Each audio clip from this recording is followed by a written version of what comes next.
आज 10 जनवरी है और आज पूरे विश्व भर में हिंदी दिवस मनाया जा रहा है। हिंदी बोलने वालों की संख्या में हर जनगणना में वृद्धि दर्ज की गई है। वर्ष 1961 में जहां हिंदी भाषी लोगों की संख्या 30.4% थी, वहीं 1971 की जनगणना में 36.99% हो गई तथा 1981 की जनगणना में 38.74% थी। 1991 की जनगणना में यह संख्या बढ़कर 39.29% हो गई। 2001 की जनगणना में इनकी संख्या 41.03% थी तथा 2011 की जनगणना के अनुसार इनकी संख्या 43.63% हो गई थी। पहली बार हिंदी के महत्व को बताने के लिए 10 जनवरी 1975 को नागपुर में हिंदी दिवस का सम्मेलन किया गया था।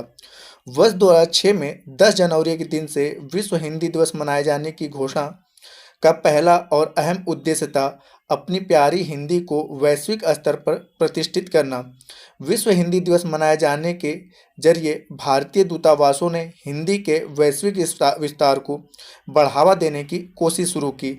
इस बहाने दुनिया भर के लोगों को हिंदी की ओर आकर्षित करने की कोशिश बढ़ी।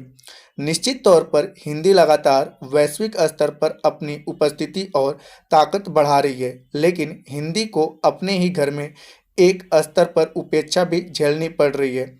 भारतीय विमर्श और शिक्षा के माध्यम के रूप में अब भी हिंदी हाशिए पर है। हिंदी में अब भी विमर्श द्वयम दर्जे का माना जाता है। उच्च शिक्षा में हिंदी भाषा और साहित्य के रूप में कुछ थाक भले भी बना रखी हो, लेकिन तथ्य है कि तमाम कोशिशों के बावजूद वह अब भी शैक्षिक माध्यम नहीं बन पाई है। यही वजह है कि वैश्विक प्रचार के बावजूद हिंदी ताकतवर और प्रतिष्ठित नहीं बन पा रही है। हिंदी के वैश्विक प्रसार का जरिया उदारीकरण भी बना है, जिसकी निगाह भारत के उस विशाल मध्यम वर्ग पर थी जिसकी क्रय शक्ति लगातार बढ़ रही थी। हिंदी की इस क्षमता को न्यूज कॉरपोरेशन के प्रमुख और मीडिया की दुनिया के वैश्विक बादशाह रूपर्ट मर्डोक पहले ही स्वीकार कर चुके थे। उन्होंने 21वीं सदी की आहट के बीच ही हिंदी को भावी दुनिया की 5 ताकतवर भाषाओं के रूप में पहचान लिया था।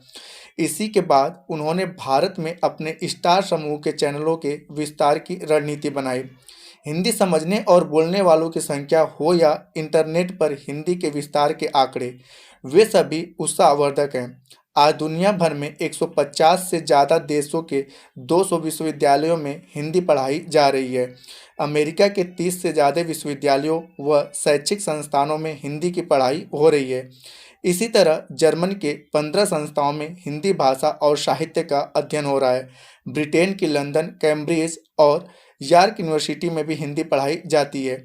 चीन, जापान, हंगरी, रूस आदि देशों में भी हिंदी पढ़ाई जा रही है। यही नहीं, भारत के बेहतर जानकारी के लिए दुनिया भर में करीब 125 संस्थानों में हिंदी का अध्ययन अध्यापन हो रहा है। एक आंकड़े के मुताबिक विश्व भर में करीब 1 अरब से ज़्यादा लोग न सिर्फ हिंदी बोलते हैं, बल्कि वे इसे लिख और समझ रहे हैं। भारत में स्थानीय राजनीति से प्रभावित स्थानीय अस्मिता बोध के चलते स्थानीय भाषाओं को तवज्जो देने की सोच भले ही मजबूत हो रही हो, लेकिन हर राज्य में हिंदी बोलने वालों की संख्या लगातार बढ़ रही है।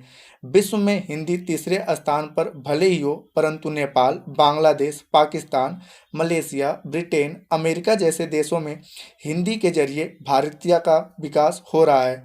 इसी तरह फिजी, मॉरिशस, गुयाना, सूरीनाम में हिंदी को अल्पसंख्यक भाषा का दर्जा हासिल हो चुका है। मगर हिंदी का चाहे जितना भी वैश्विक विस्तार हो, जब तक वह उच्च शिक्षा के माध्यम के रूप में स्थापित नहीं होगी, विमर्श और प्रशासनिक नीति निर्धारण की भाषा नहीं बन सकती है। नीति निर्धारकों और प्रशासनिक तंत्रों की भाषा अब भी अंग्रेजी ही है, इसलिए हिंदी विमर्श का माध्यम भी नहीं बन पा रही है। इसका असर है कि हिंदी समाज और संस्कृति की मूल परेशानी अब तक मुख्य धारा में गंभीर चिंता का विषय नहीं बन पाई है।